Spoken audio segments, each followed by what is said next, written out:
আসসালামু আলাইকুম প্রিয় স্বপ্নবাজের দল, আশা করব তোমরা ভালো আছো, তোমাদের পড়াশোনাও ভালো চলছে। জগন্নাথ বিশ্ববিদ্যালয়ের ভর্তি পরীক্ষা আগামী 30শে জানুয়ারি।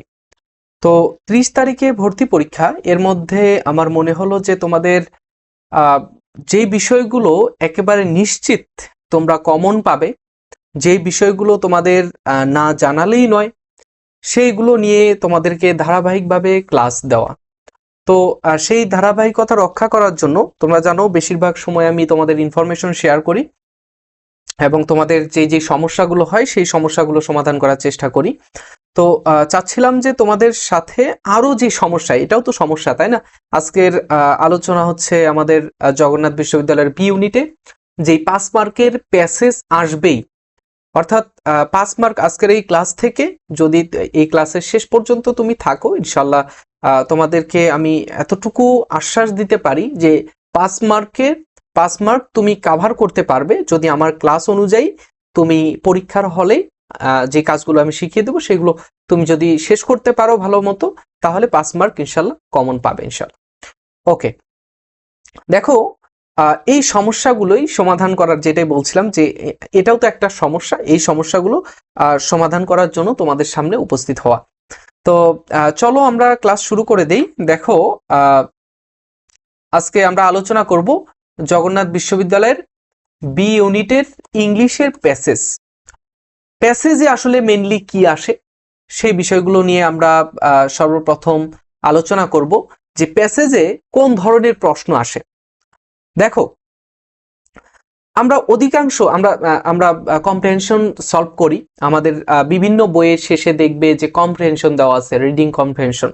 তো রিডিং কম্প্রিহেনশন থেকে আসলে মেইনলি যেই প্রশ্নগুলো আসে এটা সবার ক্ষেত্রে একই।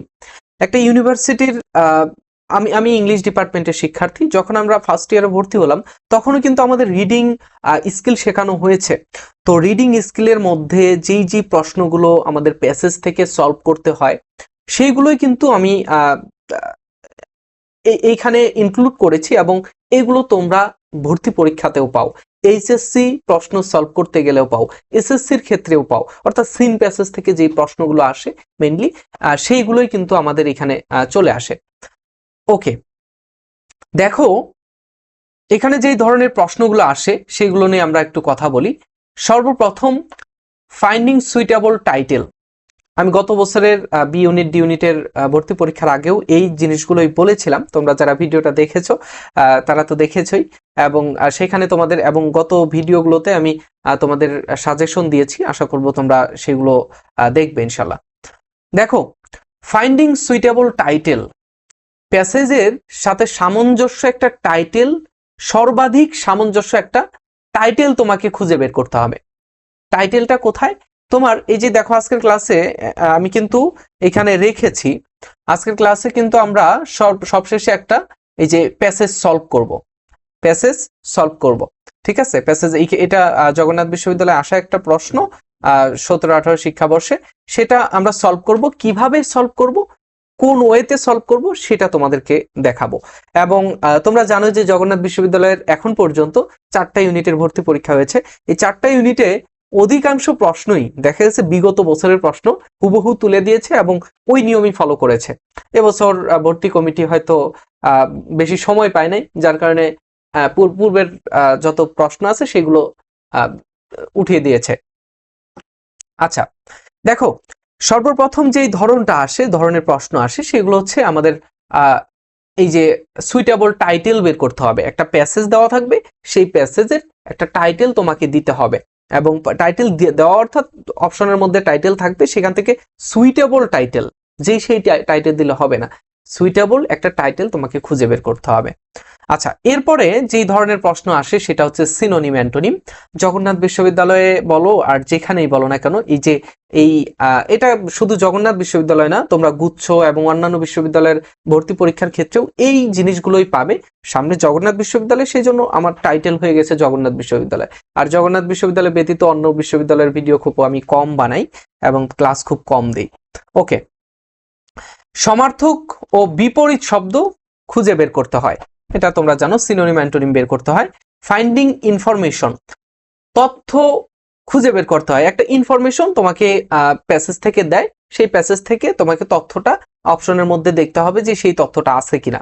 তথ্যটা ওইভাবেও থাকতে পারে, একটু ঘুরিয়ে তোমাকে তথ্যটা দিতে পারে, ঘুরিয়ে ফিরিয়ে তোমাকে তথ্যটা দিতে পারে, সেটা তোমাকে খুঁজে বের করতে হবে। অর্থাৎ যেই তথ্যটা দেওয়া থাকে সেটার একটা সমার্থক শব্দ অথবা তার কাছাকাছি অর্থ এরকম অপশন দেয়, সেটা তোমাকে ওই তোমার প্যাসেজ থেকে খুঁজে বের করতে হয়। ঠিক আছে, এটার ওয়েগুলো কি কি সেগুলো আমি আলোচনা করছি একটু পরে। এরপর হচ্ছে থিমেটিক প্রশ্ন। আচ্ছা, আমরা জানি যে থিম লেখার সিস্টেম তোমরা জেনেছো এইচএসসি পরীক্ষায় বা এইচএসসি লেভেলে, সেইখানে কিন্তু থিমেটিক বিষয়গুলো তোমরা বুঝেছো, জেনেছো। যে মনে করো একটা ঘটনায় সেখানে সেখানে মৃত্যু নিয়ে আলোচনা করা হচ্ছে, একজন মারা গেছে সেখানে, তারপরে হচ্ছে তাকে কিভাবে তোমাকে তাকে কিভাবে দাফন করা হলো, তারপরে হচ্ছে তার বাড়ির মানুষজনের, ফ্যামিলির, আত্মীয় স্বজনের অবস্থা কেমন। এইখানে তুমি থিম পাবে কয়টা? দুইটা থিম পাবে। একটা হচ্ছে তুমি স্যাডনেস পাবে, সেখানে মৃত্যু মানেই মানুষের মধ্যে হাহাকার, কান্না, দুঃখ, দুর্দশা এইগুলো। এবং তারপরে তারপরে তোমার আরেকটা থিম পাবে, সেটা হচ্ছে ডেথ, মৃত্যু।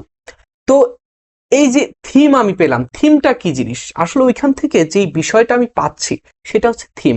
তো এই থিমেটিক প্রশ্ন কিন্তু সেখানে আসে। ওকে, আচ্ছা, তাহলে এই প্রশ্নগুলো আসে, এখন সেগুলো সলভ আমরা কিভাবে করব? পরীক্ষার ফলে অল্প সময়, এই অল্প সময়ের মধ্যে সলভ আমি কিভাবে করব? এই যে আমি যে কথাগুলো বলছি না, এই যে আমার মুখ থেকে যে কথাগুলো বেরোচ্ছে, পরীক্ষার হলে তোমরা এই কথাগুলো একটু মনে রাখার চেষ্টা করবা, এইগুলোই চলে আসবে। ঠিক আছে, ওকে। তোমরা পরীক্ষার হলে তখন দেখবা যে ভাইয়া যে কথাগুলো বলেছিল এই জিনিসগুলোই চলে আসছে, এই যে যে জিনিসগুলো আসে আর কি, সেগুলোই তো আমি কথা বলছি, এখান থেকে আর মিস হবে না ইনশাল্লাহ। ওকে, তবে আমরা গণক না, আমরা ভবিষ্যৎ বলে দিতে পারি না, পূর্বের অভিজ্ঞতা থেকে বলি, একটু আধটু মিস্টেক হইলেও হতে পারে। ওকে, এরপরে এই যে আমরা যে প্রশ্নগুলো পাবো সেগুলো সমাধান কিভাবে করব? সমাধান করার কয়েকটা ওয়ে আছে, সেই ওয়েগুলো হচ্ছে, দেখো, স্কিমিং মেথড। স্কিমিং মেথডটা কি? স্কিম করা অর্থাৎ কোনো প্যাসেজ দ্রুত পড়ে সেখান থেকে ধারণা নেওয়া, ধারণা নিয়ে তুমি অনেকটা প্রশ্নের সমাধান করতে পারো, তবে ইনাফ না। ঠিক আছে, আরো কিছু ওয়ে আছে, সেগুলো তোমাকে অ্যাপ্লাই করতে হবে। এরপরে দেখো স্ক্যানিং মেথড, সেখানে হচ্ছে কিওয়ার্ড বা সমার্থক শব্দ খোঁজা। স্ক্যান করতে হবে তোমার এই যে প্যাসেজ আছে, আমি এখানে একটু পরে সেইগুলো আমি অ্যাপ্লাই করে তোমাকে দেখাবো, যে এখান থেকে স্ক্যান করতে হয়। এই যে এখানে প্যাসেজ রয়েছে, এই প্যাসেজটা আমি স্ক্যান করব। স্ক্যান করা মানে হচ্ছে এখান থেকে যে কিওয়ার্ডটা পাবো, প্রশ্নের মধ্যকার কিওয়ার্ড, যেটা তোমরা সকলেই অ্যাপ্লাই করো আসলে। তোমরা ওই বাকি যে মেথডগুলো আছে সেগুলো অ্যাপ্লাই করো না, এই মেথডটা অ্যাপ্লাই করো। যে প্রশ্নের মধ্যে যে শব্দটা আছে ওইটা তোমরা ওই প্যাসেজের মধ্যে খুঁজো, খুঁজলে যেই প্যাসেজটা যেই শব্দটা পাও তার আশেপাশেই সেটার উত্তর হয়ে যায়। ওকে, এই মেথডটাই হচ্ছে আমাদের স্ক্যানিং মেথড। তোমরা হয়তো নাম জানো না, কিন্তু এটা অ্যাপ্লাই করো সবাই। এরপর হচ্ছে ইলিমিনেশন মেথড। ইলিমিনেশন মেথড মানে কি? সেখান থেকে হচ্ছে আমাদের ভুলটা খুঁজে বের করতে হয়। ইলিমিনেশন মেথড, ভুল অপশন যেটা থাকবে সেই অপশনটা বাদ দিতে হয়, বাদ দিতে দিতে দিতে দিতে দেখা যায় যে সেখান থেকে আমরা সঠিক অ্যান্সারটা খুঁজে বের করতে পারি। ঠিক আছে, আচ্ছা, আরেকটা হচ্ছে ইনফারেন্স বা লজিক্যাল গেজিং, যৌক্তিক উত্তর খুঁজে বের করা। আচ্ছা, এটা একটু বুঝাই যে যৌক্তিক উত্তর কিভাবে খুঁজে বের করব। সাপোজ একটা প্যাসেজের মধ্যে তোমার একটা ঘটনা দেওয়া আছে, যে যে মৃত্যুর আমি ঘটনাটা বললাম, সেই ঘটনাটা দেওয়া আছে। সেখানে দেখা যায় যে তোমাকে বলা হচ্ছে যে ওই যে ব্যক্তিটা মারা গেল তার ছেলের অবস্থা কি, তার ছেলের অবস্থা কি, কোনো কিছু কিন্তু তথ্য দেওয়া নাই, ছেলের অবস্থা কি। তুমি কি বলবা ছেলেটা হাসতেছে বা ছেলেটাকে অনেক খুশি দেখলাম, অনেক আনন্দিত দেখলাম? হবে যে মারা যাবে তার ছেলে আনন্দ করবে, ইয়ে করবে? করবে না। কি করবে? সে দুঃখ ভারাক্রান্ত হবে, কান্নাকাটি করবে, মন খারাপ থাকবে, স্যাডনেসের মধ্যে থাকবে, স্যাড হবে। তো এই যে এই জিনিসটা, এটা হচ্ছে আমাদের ইনফারেন্স বা লজিক্যাল গেসিং, এটা পূর্বের অভিজ্ঞতা থেকে, তুমি অবশ্যই সেটার পূর্বের অভিজ্ঞতার অনুসারেই তুমি বলছো, কেননা মৃত্যু হলে তার আত্মীয় স্বজন, পিতামাতা বা যারাই থাকে না কেন তারা দুঃখ ভারাক্রান্ত হয়, এটা তোমার পূর্বের অভিজ্ঞতা আছে, সেখান থেকে তুমি এটা বুঝতে পেরেছো। ঠিক আছে, এই যে চারটা উপায়, এই চারটা উপায় তুমি যদি অ্যাপ্লাই করো ইনশাল্লাহ তোমার ইয়ে হবে। আর আমরা কয় ধরনের প্রশ্ন পাই? 4 ধরনের। আরো কয়েকটা ধরন আছে যেগুলো আসে না বিশ্ববিদ্যালয় ভর্তি পরীক্ষার ক্ষেত্রে, এগুলো এইচএসসি লেভেলে, এসএসসি লেভেলে আসে। ওকে, এখন আমরা এই যে আমাদের কাছে একটা প্রশ্ন আছে যে আমরা যে মেথড গুলো শিখলাম সেগুলো অ্যাপ্লাই করে আমরা এইটা সলভ করব ইনশাল্লাহ। এই পদ্ধতিগুলো তুমি যদি অ্যাপ্লাই করতে পারো তাহলে ইনশাল্লাহ আর কোনো সমস্যা হবে না। ওকে, দেখো প্যাসেজটা আমরা পড়বো, আগে ভালোভাবে পড়বো। তো পরীক্ষার হলে যখন প্যাসেজটা আসবে, এই যে এরকম আসবে, এটা হচ্ছে জগন্নাথ বিশ্ববিদ্যালয়ের 17-18 শিক্ষাবর্ষের বি ইউনিটের একটা প্রশ্ন। দেখো, the assault on the purity of environment is the price that we pay। আচ্ছা, এই যে দেখো আমরা ফ্রেজ আকারে আলাদা আলাদা করে অর্থ করব, এটা একদম এক ধরনের পদ্ধতি। তুমি যদি রিডিং থেকে তুমি অর্থটা বুঝতে চাও তাহলে তোমাকে এই পদ্ধতিটা ফলো করতে হবে। The assault on the purity of the environment is the price. অর্থাৎ বলা হচ্ছে দ্য এনভায়রনমেন্ট, পরিবেশের যে বিশুদ্ধতা রয়েছে, পরিবেশের বিশুদ্ধতা রয়েছে সেটার সেটার যে আক্রমণ, পরিবেশের বিশুদ্ধতার উপরে যে আক্রমণ, সেটা একটা প্রাইস, এটা একটা বিনিময়। দ্যাট উই পে, সেটা আমরা পে করি for many of the benefits of modern technology. এই যে আধুনিক প্রযুক্তির যে বেনিফিট আছে, সেই বেনিফিটকে আমরা পাওয়ার জন্য যে বিনিময় আমাদের দিতে হয় সেটা হচ্ছে এনভায়রনমেন্টের যে বিশুদ্ধতা, পরিবেশের যে বিশুদ্ধতা, সেটা কিন্তু আমাদের এই বিনিময় হিসেবে দিয়ে দিতে হয়। অর্থাৎ তার মানে প্রথম লাইনের অর্থ কি আসলো, যে আমাদের যে মডার্ন টেকনোলজি রয়েছে, সেই মডার্ন টেকনোলজির যে তোমার সুবিধাগুলো আছে, সেই সুবিধাগুলো ভোগ করার জন্য আমাদের কিছু এনভায়রনমেন্টের যে বিশুদ্ধতা বা এনভায়রনমেন্টের যেই বিভিন্ন ফিচার, বৈশিষ্ট্য রয়েছে, সেগুলোকে আমাকে আক্রমণের শিকার হতে হয় বা সেগুলোকে ধ্বংস করে দিতে হয়। ঠিক আছে, এটার অর্থটা এরকমই। আচ্ছা, এরপরের লাইনে আমরা যাই। For the advantage of automotive transportation, এই যে কি করার জন্য? ফর, জন্য, the advantage of automotive transportation, যে আমাদের যে পরিবহন ব্যবস্থা রয়েছে, এই পরিবহন ব্যবস্থার জন্য উই পে এ প্রাইস, আমরা একটা বিনিময় দেই। কি দেই? ইন স্মোক ইনডিউসড ডিজিজ, ধোঁয়াজনিত যে রোগ বালা আছে সেইগুলোকে আমরা বরণ করি বা সেইগুলো আমরা নিই। বুঝতে পেরেছ? প্রথম লাইনে মডার্ন টেকনোলজির যে ক্ষতিকর বিষয়গুলো সেটা বলছে যে এনভায়রনমেন্ট, পরিবেশকে আমরা ধ্বংসের মুখে দিয়ে দিই। দ্বিতীয় লাইনে বলছে যে আমাদের যে পরিবহন ব্যবস্থা রয়েছে সেটার ভালো করার জন্য বা সেটা থেকে আমরা অ্যাডভান্টেজ নেওয়ার জন্য, সুযোগ সুবিধা নেওয়ার জন্য আমাদের কি পে করতে হয়? স্মোক ইনডিউস ডিজিজ, মানে আমাদের যে ধোঁয়াজনিত যে রোগবালাই রয়েছে সেগুলো আমাদের ভোগ করতে হয় বা বহন করতে হয়। For the powerful effect of new insecticides we pay A price. আচ্ছা, এই কি করার জন্য? For the powerful effect of new insecticides, আমাদের যে এই যে কীটনাশক রয়েছে, কীটনাশকের পাওয়ারফুল ইফেক্ট মানে কি? প্রভাব। পাওয়ারফুল প্রভাব নেওয়ার জন্য বা কীটনাশকের, আমরা এই যে ফসলে আবাদে যেই কীটনাশক দেয় সেখান থেকে পাওয়ারফুল একটা ফলাফল পাওয়ার জন্য উই পে এ প্রাইস, আমরা একটা বিনিময় দিই। বিনিময়টা কি? In dwindling wildlife and disturbance in the relation of living things and their surroundings. অর্থাৎ এই যে বন্য পশু পাখি যেগুলো রয়েছে সেগুলোর কি করি? সেগুলোর যেই তাদের যেই বসবাস করার জায়গা এবং তাদের disturbance in the relation of living things and their surroundings, তাদের যে বসবাসের জায়গা এবং তাদের জীবন সেটাকে আমরা ধ্বংস করে ফেলি। ঠিক আছে, সহজ বাংলা যেটা।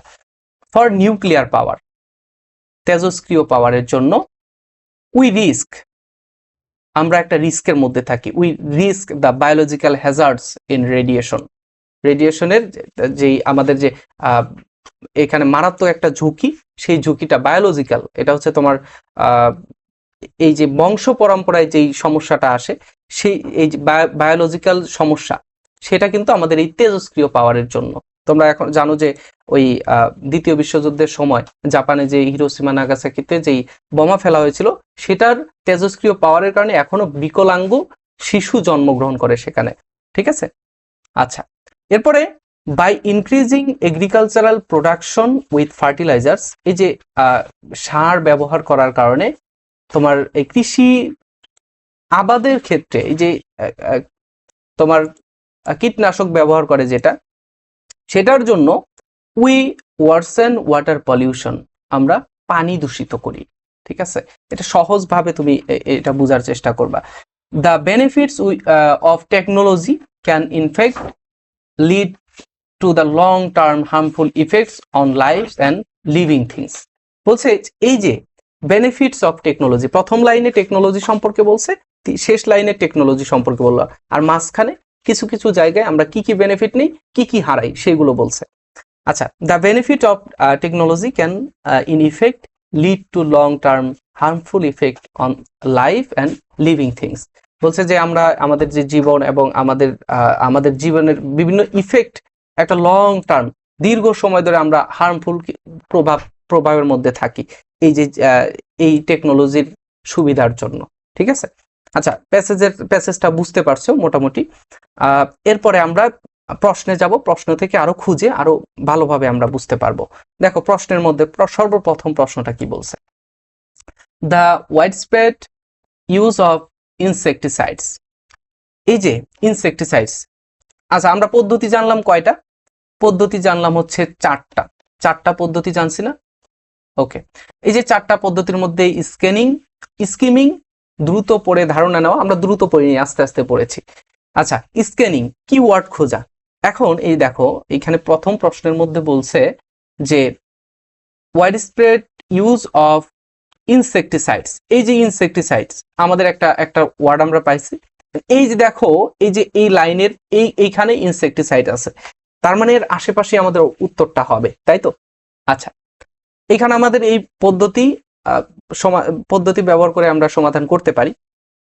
দেখো যে ইনক্রিজড, আচ্ছা এটার অর্থ কি? Widespread use of insecticide has, আমাদের এই যে আমাদের যে ব্যাপক পরিমাণে এই কীটনাশক ব্যবহার করার ফলে আমরা এর প্রভাবটা কি পড়ে সেটা অপশনের মধ্যে খুঁজতে হবে।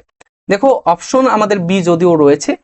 আচ্ছা, এখানে একটা বিষয় যে তোমরা অনেক সময় ইনফরমেশন বা কোনো প্যাসেজ থেকে প্রশ্ন আসলে সেটা সমাধান করতে গেলে সব থেকে বড় যেই অপশনটা আছে সেটারই উত্তর দিয়ে দাও। এটা এক ধরনের চৌর্যবৃত্তি বা চালাকি বলতে পারো, যে এটা আবার সবসময় এটা অ্যাপ্লাই করো না। হ্যাঁ, সবসময় অ্যাপ্লাই করলে আবার ধরা খেয়ে যাবা। যে ইনক্রিজড, আচ্ছা কীটনাশক, খুব ব্যাপক পরিমাণে কীটনাশক ব্যবহার করার ফলে আমাদের কি হয় এটা একটু দেখো। Increase the number of wild animals, মানে বন্য পশু পাখি যারা আছে তাদের কি পরিমাণ বাড়ে না কমে? সো এখানে এই যে এখানে যেটা আছে এটা বাদ দিতে হবে, আমরা বাদ দিলাম, বাদ দেওয়া পদ্ধতি খুঁজে বের করলাম। ওকে, এরপর সি নাম্বারটাতে হচ্ছে eliminated diseases by killing mosquitoes and flies, মশা মাছির কিলিং মসকিউটো। আচ্ছা, কি বলছে যে ইলিমিনেটেড ডিজিজেস, এই যে আমরা মশা এবং মাছি থেকে যেই ডিজিজ গুলো হয় সেগুলো আমরা কমাতে পারি, এগুলো কমাতে পারি না, বরঞ্চ এটা আরো নেগেটিভ বিষয়।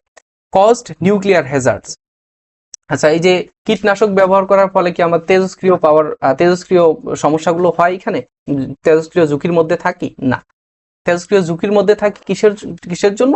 যে এই যে সর্বশেষে এখানে যেটা বলা হয়েছে, আচ্ছা ওইটা যখন বলবে তখন আমরা দেখবো। তার মানে আমাদের বি তে অ্যান্সার আছে। বি কি আছে? Cause imbalanced in relation between living beings and their environment. আচ্ছা, এটা আমরা কোথায় পাবো? এই যে এখানে ইনসেক্টিসাইডস আমরা পাইছি, এর আশেপাশে একটু দেখো, এখানে দেখো, for advantage of transportation we pay A price smog, এটা না, এটা হচ্ছে পরিবহনের জন্য, পরিবহন, ভালো পরিবহন ব্যবস্থা পেতে গেলে আমাদের এটা পেতে হয়।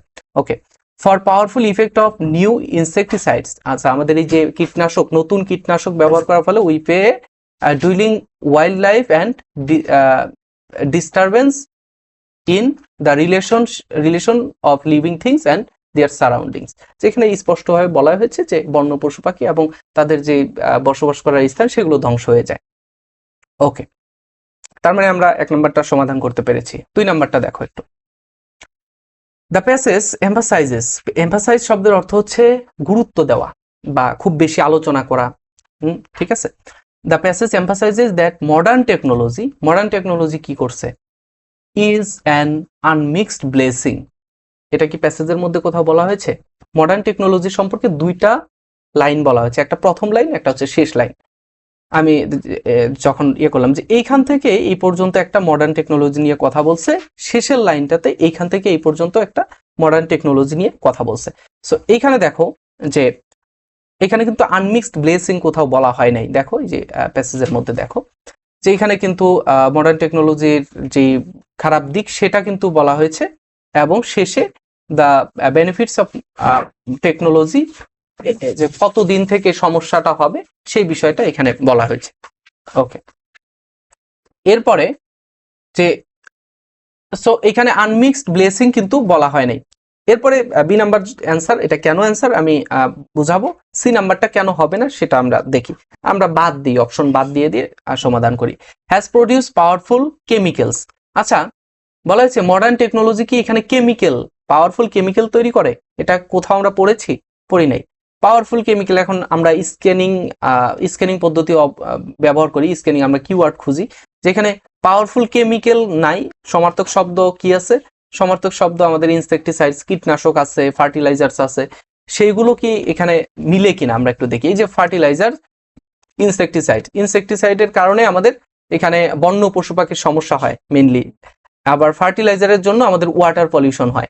সো এটার সাথে আমাদের এখানে এই সি নাম্বারের কোনো সম্পর্ক নাই, এটা পাওয়ারফুল কেমিক্যাল তৈরি করে না।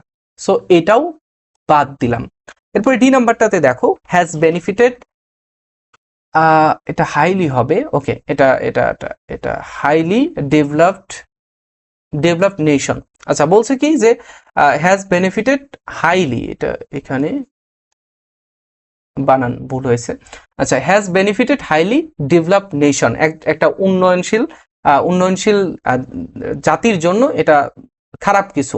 আচ্ছা আচ্ছা, প্যাসেজে এমফাসাইজ করছে কি জিনিস আমাকে বলো তো। এমফাসাইজ করছে, দেখো প্রথম লাইনেই কিন্তু আমাদের এখানে বলছে যে অ্যাসল্ট অফ পিওরিটি অফ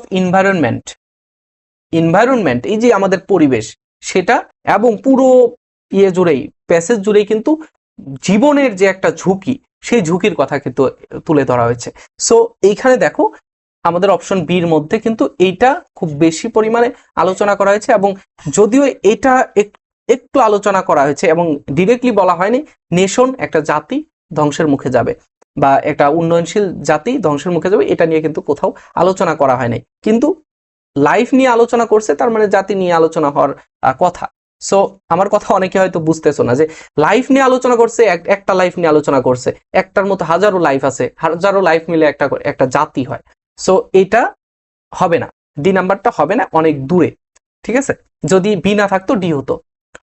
ওকে, এরপর হচ্ছে আমরা এটা বুঝছো, না বুঝলে আমাকে বলবা, কমেন্টে বলবা, আমি রিপ্লাই দেওয়ার চেষ্টা করব। ঠিক আছে, অথবা আমাদের ডেসক্রিপশন বক্সে আমাদের রয়েছে, গুরুত্বপূর্ণ গ্রুপ রয়েছে, সে ফেসবুক গ্রুপগুলো রয়েছে, সেখানে তুমি স্ক্রিনশট দিয়ে সেখানে পোস্ট করতে পারো। আমাদের মডারেটর রয়েছে, আমি নিজেও অ্যান্সার করতে পারি সেখানে। ওকে, আর আমাদের ফ্রি এক্সাম ব্যাচের গ্রুপ ডেসক্রিপশন বক্সে রয়েছে বা ক্যাপশনে রয়েছে, তোমরা চাইলে সেখান থেকে আমাদের গ্রুপগুলোতে জয়েন করতে পারো।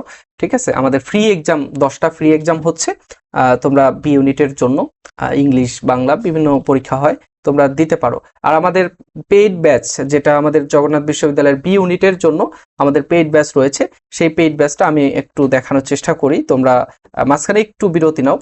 যে আমাদের এই যে জগন্নাথ বিশ্ববিদ্যালয়ের বি ইউনিটের ফাইনাল এক্সাম ব্যাচ রয়েছে, এই এক্সাম ব্যাচে তোমরা এই কয়েকদিনে পরীক্ষা দিয়ে ভালো একটা ফলাফল এখান থেকে অর্জন করতে পারো, ঠিক আছে। আর এখানে বিভিন্ন সুবিধা তুমি পাবা, এখানে সুবিধাগুলো লেখা রয়েছে। আর পরীক্ষা যে কোনো সময় তুমি দিতে পারবা, আগে যে পরীক্ষাগুলো হয়েছে সেইগুলো তুমি আবার এখানে দিতে পারবা, ঠিক আছে। ওকে, আর ভর্তি হওয়ার জন্য আমাদের স্ক্রিনে থাকা হোয়াটসঅ্যাপ নাম্বারে যোগাযোগ করলেই হবে। ওকে, আচ্ছা 3 নম্বর প্রশ্নটা একটু দেখো যে according to the passage the increasing use of fertilisers is responsible for. আমরা ডিরেক্টলি কিন্তু আমাদের প্যাসেজের মধ্যে পেয়ে গেছি। দেখো প্যাসেজের মধ্যে আছে যে এই লাইনের মধ্যে by increasing in agricultural production with fertilisers, এই যে ফার্টিলাইজার ইউজ করার জন্য আমাদের কি হয়, ওয়াটার পলিউশন হয়, ঠিক আছে। সো এই যে অ্যান্সার আমরা পেয়ে গেলাম 3 নম্বর, ওয়াটার পলিউশন। ওকে, এরপর হচ্ছে 4 নাম্বারটাতে বলা হয়েছে যে the harmful effect of modern technology আর harmful effect of modern technology. Modern টেকনোলজির সম্পর্কে আমরা 2টা সেন্টেন্স পাইছি, এর আগেও বললাম যে প্রথম লাইন এবং শেষ লাইন, যে এই মডার্ন টেকনোলজির যে ক্ষতিকর প্রভাব, এটা এখানে অপশনের মধ্যে বলছে, দেখো যে wide spread but short lived, নাকি লং লাস্টিং, নাকি লং লাস্টিং অ্যান্ড লিমিটেড, নাকি সেভার অ্যান্ড শর্ট লিভড। এটা তোমরা একটু দেখো। এই যে শেষ লাইনের মধ্যে এখানে বলা হয়েছে the benefit of technology can, এই যে টেকনোলজির বেনিফিট আছে কিন্তু lead the long term harmful effect, পাইছো? লং টার্ম হার্মফুল যে ইফেক্ট রয়েছে, লং টার্ম, লং লাস্টিং, ঠিক আছে। ওকে, দেখো এই যে 4 নম্বরে আমাদের এখানে লং লাস্টিং কথাটা রয়েছে, এটার সাথে আমাদের প্যাসেজের মিল রয়েছে, সো এটাই অ্যান্সার।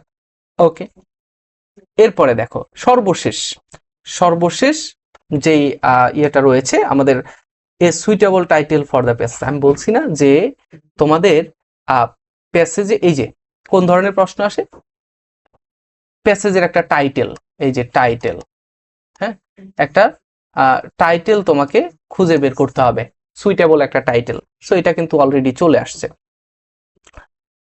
ওকে, দেখো এখানে বলা হয়েছে সায়েন্স অ্যান্ড এনভায়রনমেন্ট, এখানে কি বিজ্ঞানের কোনো কথা আছে?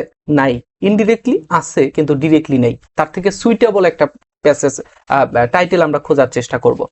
দেখো সায়েন্স অ্যান্ড প্রোগ্রেস, বিজ্ঞান এবং তার যেই প্রগতিশীলতা, সেটা কি এখানে আছে? নাই।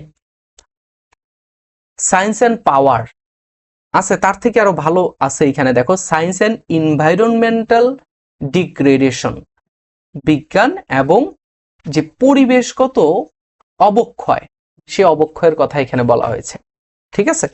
সো আমরা ইজিলি কিন্তু অ্যান্সার করতে পারি ডি, বুঝতে পারছো? সো এই হচ্ছে আমাদের প্যাসেজের আলোচনা। আশা করব তোমরা বুঝতে পেরেছো এবং পরীক্ষার হলে ভালো একটা ফিডব্যাক পাবা আমার আলোচনা যদি বুঝতে পারো, ঠিক আছে। এইভাবে তুমি এই যে কয়েকটা পদ্ধতি, এই যে স্ক্যানিং, ইলিমিনেটিং মেথড, তারপর হচ্ছে ইনফারেন্স, এই জিনিসগুলো তুমি ফলো করে কিন্তু এটার সমাধানটা করতে পারবা। আশা করব যে এই আধা ঘন্টা সময় ধরে তোমরা যেই বিষয়টা বুঝছো বা বোঝার চেষ্টা করেছো, ইনশাল্লাহ কাজে দেবে।